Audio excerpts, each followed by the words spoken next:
You are already being outplayed. Right now, while you're hearing this, someone somewhere is 3 moves ahead of you. They already know how this conversation ends. They already know what you're going to say before you say it. They already know which opportunity you're going to miss, which alliance you're going to trust too soon, and which mistake you're going to repeat for the 3rd time this year. And the most terrifying part? They're not smarter than you. They don't work harder than you. They don't have better connections, better resources, or better luck. They simply read a different book.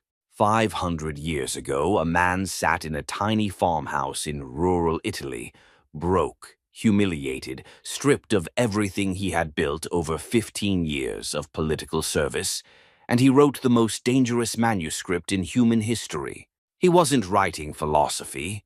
He wasn't writing theory. He was writing a survival manual, a blueprint for how power actually works. Not how we wish it worked, not how our teachers told us it worked, but how it really, brutally, elegantly works in the real world. That man was Niccolo Machiavelli, and the rulers who secretly studied him went on to build empires. The ones who ignored him went on to lose everything. What I'm about to give you is not a history lesson. This is a cognitive upgrade.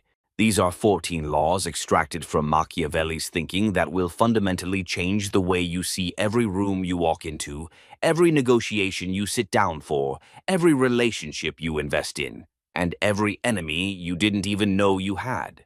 By the time you finish watching this, you will never think the same way again.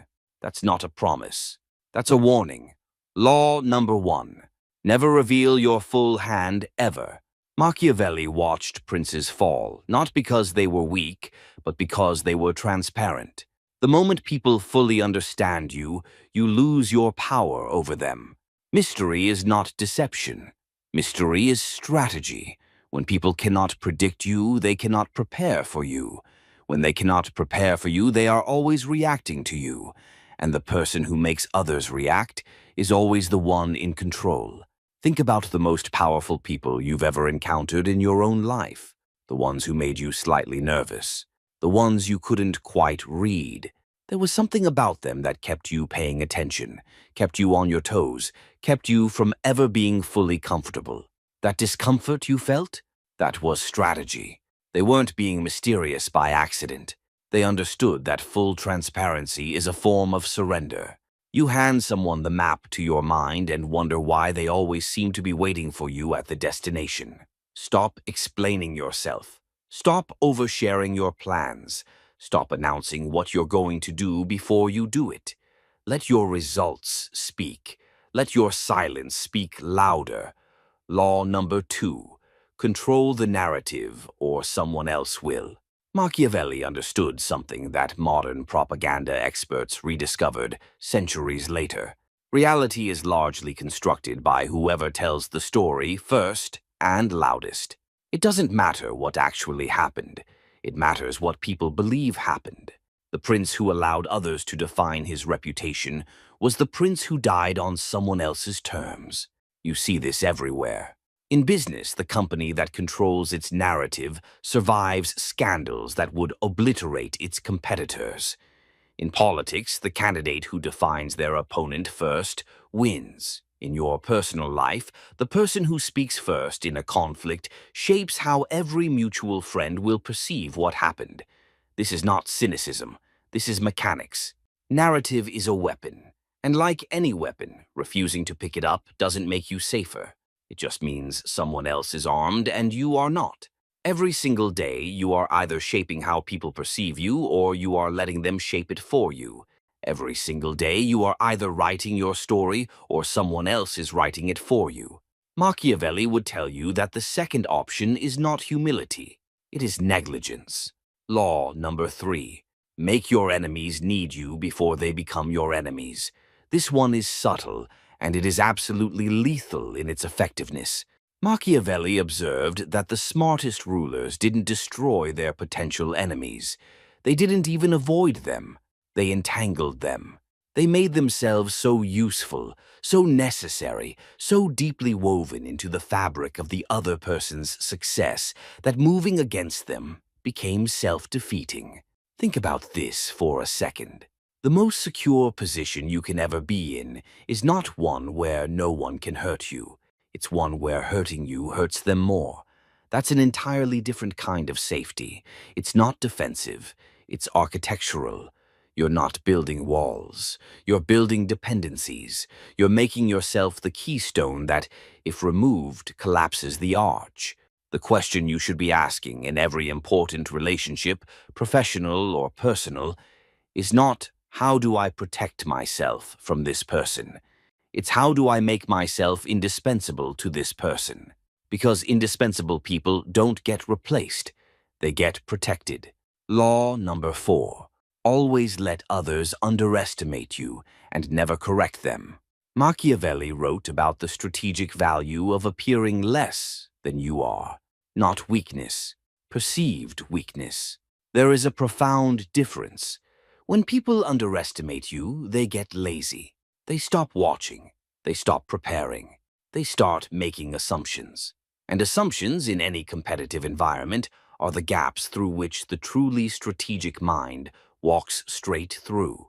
Cesare Borgia, one of the most feared men in Renaissance Italy, was known to play dumb in the early stages of any negotiation. He let people feel clever at his expense. He smiled when they thought they were winning. And then, when the moment was right, he revealed exactly what he had known all along, and the trap closed so cleanly his opponents didn't even realize they were inside it until the door had already shut. The loudest person in the room is almost never the most dangerous. The most dangerous person in the room is the one you forgot was there. Before I reveal the 5th law, understand this. What you just learned is merely the surface. The algorithm restricts what and how much I can upload here. But inside my Patreon, there are no limits. It's where I upload new, unrestricted content far more frequently. It's where you can download the raw blueprints of every video, and where you can listen to the exclusive audio podcasts while you work. For $4 a month, you can become an active member of the community. The link is in the description and the pinned comment. Let's get back to the video. Law number 5. Timing is not a detail. Timing is everything. One of Machiavelli's most misunderstood concepts is what he called fortuna, the idea that fate, luck, circumstances are like a river. You cannot stop the river. You cannot change its direction by standing in front of it and demanding it flow another way. What you can do is read it, study it, position yourself so that when the current moves in your direction, you are already in motion. And when it moves against you, you are already on higher ground. The man who acts too early announces himself and gets cut down. The man who acts too late watches the window close and spends the rest of his life explaining why he hesitated. The strategic mind develops an almost eerie sensitivity to timing. It knows when to push and when to wait. It knows that patience is not passivity. It's precision. It's waiting for the exact moment when your move will land with maximum force and minimum resistance. Most people in your life are either always too early or always too late. They're either impulsive or paralyzed. The 10 steps ahead thinker lives in the space between those two extremes. Calm, watching, ready. Law number 6. Never do yourself what you can cause others to do for you.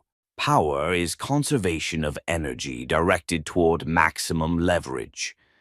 Machiavelli understood that the truly powerful ruler rarely acts directly. He creates conditions. He sets up incentives. He positions others so that their own self-interest drives them to do exactly what he needs done, and they believe it was their own idea. This is not manipulation in the base sense of the word. This is systems thinking. It's understanding that direct action is often the least efficient path to an outcome. If you want something to happen, sometimes the most powerful thing you can do is say nothing, do nothing directly, and instead arrange the circumstances so that the desired outcome becomes the path of least resistance for everyone involved. The chess player doesn't pick up every piece himself. He sets up the board so that each piece moves according to its own nature and arrives where he needs it to be. Your job is not to do everything. Your job is to understand the nature of every piece on your board. Law number 7. Crush threats completely, or don't touch them at all. This is perhaps the most ruthlessly practical law Machiavelli ever articulated. He wrote that injuries should be done all at once, so that being tasted less, they offend less. A half-defeated enemy is the most dangerous kind of enemy. A rival you've embarrassed but not neutralized. A competitor you've slowed but not stopped. A threat you've acknowledged but not resolved. These are not problems you've addressed. These are problems you've provoked. Because now they have a reason. Now they have a wound that motivates them. Now they have a story in which you are the villain. And that story gives them something to fight for that they didn't have before you acted. This applies beyond conflict. It applies to decisions. It applies to change. Machiavelli observed that people endure pain in proportion to how long it lasts, not how intense it is. A sharp, complete, decisive action that causes temporary pain is better received than a slow, drawn-out process of half measures that keeps people in perpetual discomfort. Rip it out, finish it, or wait until you can. Law number 8. Your reputation is a fortress. Build it before you need it. Machiavelli was obsessed with reputation not as vanity, but as infrastructure. A prince with a powerful reputation doesn't have to fight every battle because many enemies simply choose not to challenge him. The reputation does the work. The reputation fights the battles before they start. The reputation is the most cost-efficient weapon ever invented, because once built, it operates continuously at almost no ongoing expense. Here's the brutal inversion of this law. A reputation takes years to construct and hours to destroy, and once it's destroyed, every subsequent action you take is viewed through the lens of that destruction. This is why Machiavelli insisted that strategic people are obsessively consistent. Not because consistency is virtuous, but because it is the material from which powerful reputations are made. What is your reputation saying about you right now, in rooms you're not in, to people you haven't met yet, about opportunities that haven't been offered to you yet? That's the question that separates reactive people from strategic ones. Reactive people manage their reputation after it becomes a problem. Strategic people build it long before it's ever needed. Law number 9. The middle is the most dangerous place to stand. Machiavelli watched countless rulers try to please everyone and end up serving no one. Neutrality sounds safe. It sounds wise. It sounds like the diplomatic, thoughtful position. And in almost every real-world scenario, it is the position that gets you abandoned by both sides the moment a real choice has to be made. When you refuse to take a position, you are not protecting yourself from being on the wrong side. You are disqualifying yourself from being on the winning side. You are telling everyone watching that you cannot be counted on, and therefore there is no reason to count on you. And people who cannot be counted on are not protected. They are bypassed. Machiavelli's advice was unambiguous. Declare yourself. Pick a side. Take a position. Because the respect and the alliances and the opportunities that come from being a known quantity, someone who stands for something and can be relied upon to stand for it, are worth infinitely more than the false safety of studied ambiguity. The person who stands for nothing gets knocked over by everything. Law number 10. Never waste a crisis. Machiavelli observed something that the most powerful rulers throughout history have understood and the powerless have consistently missed. Crisis is not the interruption of your strategy. Crisis is the acceleration of it. Disruption dissolves the structures that normally protect entrenched positions. The old rules stop applying. The old hierarchies become unstable. And in that instability, the person who is already thinking clearly while everyone else is panicking can move faster and further in 6 months than they could have in 6 years of normal circumstances. Think about every major shift in power you've ever witnessed, in business, in politics, in your personal life. Almost none of them happened during calm, stable, predictable periods. They happened during chaos. They happened when something broke. They happened when everyone else was too busy being afraid to notice that the board had been completely reset and the pieces were up for grabs. Most people experience a crisis and ask, "How do I survive this?" The 10 steps ahead thinker experiences the same crisis and asks something completely different. He asks, "What does this make possible that wasn't possible yesterday?" That single shift in question changes everything. It transforms you from a victim of circumstances into an architect of what comes next. Machiavelli didn't just tolerate crises, he studied how to engineer them when necessary and exploit them when they arrived naturally. Because he understood that fortune favors not the brave, but the prepared and the awake. Law number 11, keep your friends close, but understand your enemies better than your friends ever will. Everyone quotes the first half of this idea. Almost nobody understands what it actually demands. Machiavelli was not suggesting that you should be paranoid or adversarial. He was pointing at something far more sophisticated. Your friends, because they love you or need you or benefit from your success, will consistently tell you what you want to hear. They will soften the truth. They will protect your feelings at the expense of your preparation. Your enemies, on the other hand, will do something far more valuable. They will show you your real weaknesses, not the ones you're comfortable acknowledging, but the ones you've been carefully avoiding. The strategic mind seeks out its own criticism. It studies opposition not to be deflated by it, but to be educated by it. It asks, why does this person oppose me? Not as a wounded question, but as a forensic one. What do they see that I'm not seeing? What vulnerability are they exploiting that I have refused to acknowledge? Where is the gap between who I believe I am and who I am actually demonstrating myself to be? Your enemies are doing reconnaissance on you for free, and most people are too proud to read the report. The 10 steps ahead thinker reads every word of it. He takes notes. He updates his strategy. He closes the gaps. And then, when the opposition expects to land a blow on the weakness they've identified, they find that it's no longer there. Law number 12. Appear virtuous. Be effective. This is the law that made Machiavelli infamous, misquoted, and misunderstood for 5 centuries. And the misunderstanding is almost always the same.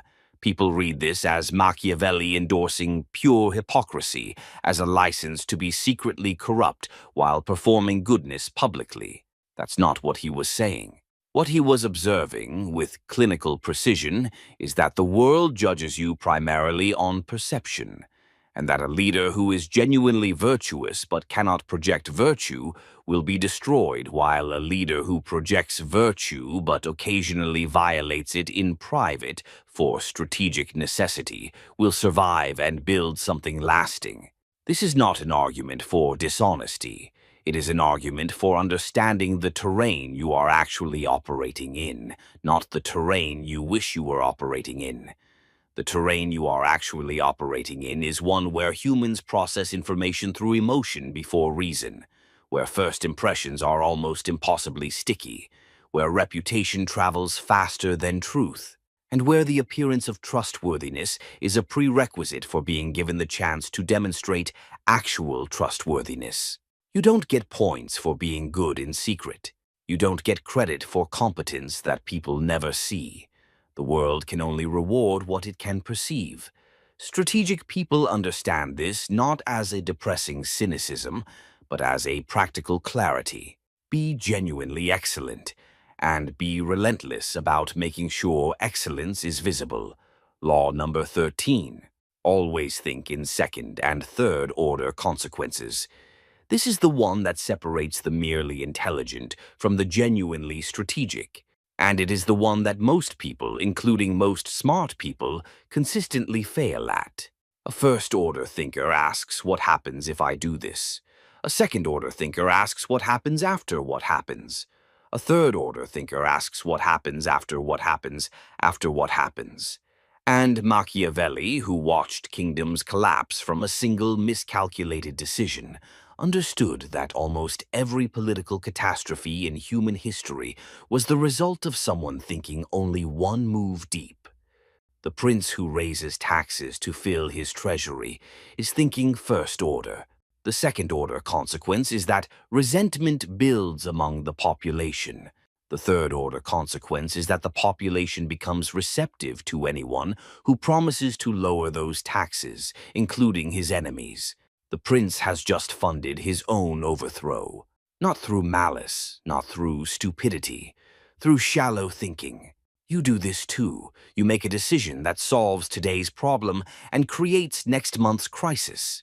You have a conversation that wins today's argument and loses next year's relationship. You take an opportunity that pays off this quarter and positions you exactly where you don't want to be in 3 years. Not because you're not smart, because you stopped thinking one step too soon. The discipline of second and third order thinking is not complicated, but it is relentlessly demanding. It requires you to sit with the decision long enough to actually trace its consequences forward in time, not just to the moment it resolves the immediate tension, but to where that resolution leads and where that leads and where that leads. Most people are too impatient or too uncomfortable to do this work. That discomfort, that impatience, that stopping one step too soon is the gap through which the strategic mind walks. Law number 14. Build your own necessity. Never rely on fortune alone. This is the law Machiavelli saved for last in his own thinking, and it may be the most important thing he ever wrote. He believed that fortune, meaning luck, circumstance, timing, the uncontrollable forces of the world controls roughly half of what happens to you. Half. That sounds like a lot.